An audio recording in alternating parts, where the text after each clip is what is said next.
Hello, I'm Liam, and I'm a person. And this is my cat. We both live in the same house, rely on the same adults for food, use the internet, sleep a lot, and game.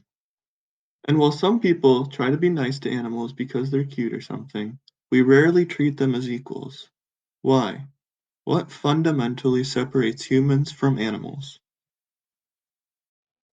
In the article, The Traits That Make Human Beings Unique, Melissa Hagenboom lists many of the separating traits that you are likely thinking of. Communication and cooperation. Firstly, humans are very good at communicating. Not only do we have thousands of different complex languages, but we also use written language, art, and body language to communicate in really amazing ways. But you'd be wrong to think that humans are the only ones who can communicate well. Just because animals don't speak English, does that mean that they are also unable to express their fears, thoughts, and desires?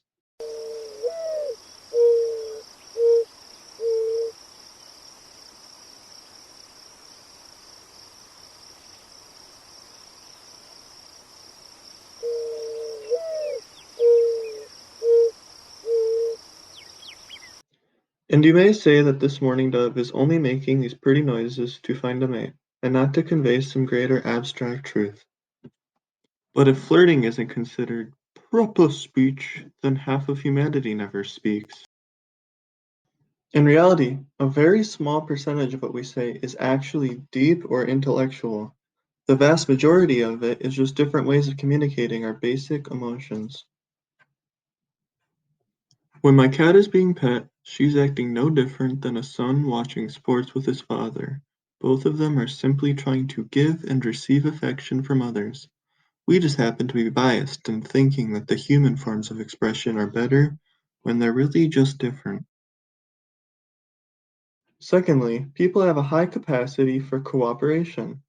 What other species has recorded generations of knowledge, divided labor into hyper-specialized tasks, and ultimately landed on the moon? That's crazy. Dolphins can't do that. And humanity's cooperation has always been our greatest strength. Without it, I would be a subsistence farmer, not making YouTube videos for school. But humans are not the only social creatures, and some species even work together better.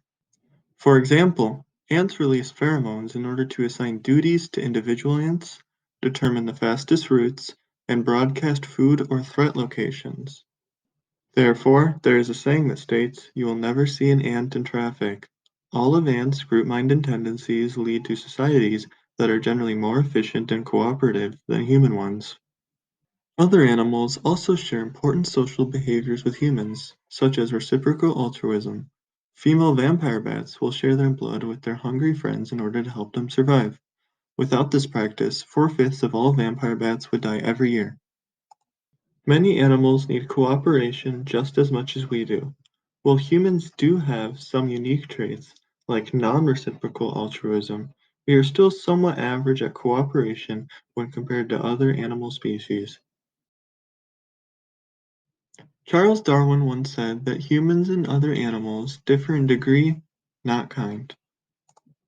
The difference between humans and other animals in communication and cooperation mostly come down to humanity's excellence in those traits, not sole ownership.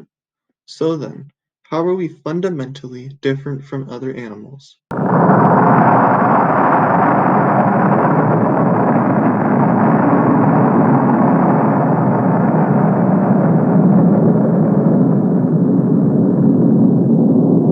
Power. Whether it comes from our capacities for logic, language, or learning, no other species in the history of the planet has ever compared to the strength and destruction of mankind. Although humans are only 0.01% of all life, we have made 83% of all wild mammals and half of all plants go extinct. No other creature has, or could have, destroyed so much. But we also have the strength to do great good, build cities from stones, cure diseases, and determine our own fates. No other animal can do these things. And while you still may think of yourself as better than your cat or other animals, understand that we often share the same struggles, lives, and desires. The main difference between me and my cat is that I know it's possible for me to change my life.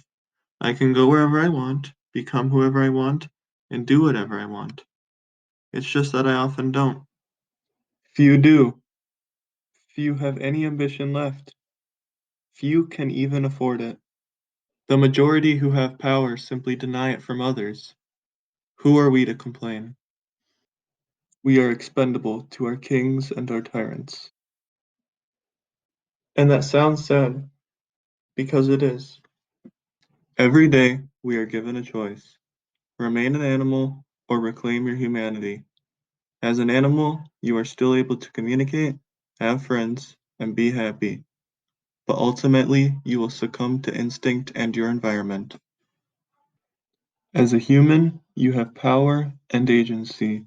While both can be used for good or evil, and many choose the latter, at least you have a chance to break free from those who have domesticated you.